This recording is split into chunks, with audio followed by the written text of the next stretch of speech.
hit. I think they're going to stop him short. Nice work by the Jaguar defense, and Jacksonville will take over on down. That ball is going to be picked off. That's the rookie, CJ Henderson.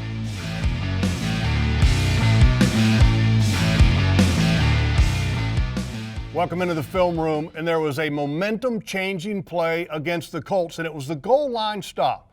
Let's start with the play design. Essentially, all it is a little handoff out of shotgun with Phillip Rivers and Hines, and it's straight ahead. The play is meant to hit right here. How do you get to here? Turn out by the guard, turn out by the tackle. Now you have a double team on Avery between Kelly and Nelson. The tight end, Jack Doyle, on the snap of the ball, comes through and gets Schobert. So the play is designed to run right here. The play didn't work because of the great read by Myles Jack. On the snap, he reads it perfectly, and he immediately comes over into this area. It forces the double team to be abandoned a little bit early by Kelly, the center. When he comes off to pick up Myles Jack, now arguably the best lineman in football, Quentin Nelson, has to block Avery Jones. And Avery beats him. And he beats him because of the fast read by Myles Jack. He comes off of the block, and then the ball is forced right here because of the fast read by Myles Jack, and bam, it stopped, short of the goal line. Now let's jump into the film and take a look at it. Here's Jack Doyle coming across the formation. This is where the drawing starts. And on the snap of the ball, there goes Jack Doyle to block Schobert. And you have the double team right there with Quentin Nelson and Kelly. But look at the fast read, as I talked about, with Myles Jack. Kelly comes off of the double team block and allows Avery to be one-on-one against Quentin Nelson. And when he comes off, he throws Nelson aside and stuffs Nyheim Hines. Now let's jump into the next play. The CJ Henderson interception. Phillip Rivers got fooled. How?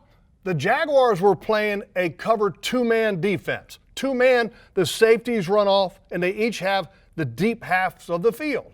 Everybody else underneath, corners, nickels, linebackers, they're covering somebody man-to-man. Now, the route development on this play. Focus in on this side of the formation where CJ is at. The wide receiver is running a vertical route, a go route. Now, in most cover two-mans, CJ would just run with them and keep going. The safety's just there to help. The inside wide receiver, T.Y. Hilton, an outside release, and then breaks it off a little 7 route, expecting CJ to be off with the vertical route. And DJ Hayden would have to cover that man, right? It's two-man. But Phillip Rivers got fooled because of this. The Jaguars played it just a little bit differently. CJ, on the outside release, covered him for a little while, but then got his eyes back to Phillip. And then he knew that he had Jared Wilson, the safety, back here. So he passed this vertical route off to Jared. And then he got his eyes back. And when he got his eyes back, he saw Phillip throwing the ball to T.Y. Hilton on this little deep out route. And he was there perfectly to make the pick. Phillip Rivers got fooled. He was expecting CJ to be gone. Let's jump into the film and take a look at it. Now here's the play live. You can see the safeties are bailing out right prior to the snap. Everybody's in man. Focus in on CJ at the top. The receiver releases to the outside, and he carries the wide receiver for about 12 yards, and then his eyes are back towards the quarterback and to T.Y. He sees that little out cut and immediately steps in front of T.Y. And you can see the reaction of Phillip. He's jumping up and down going, "Oh, you're not supposed to be there." But he was, and Phillip was fooled.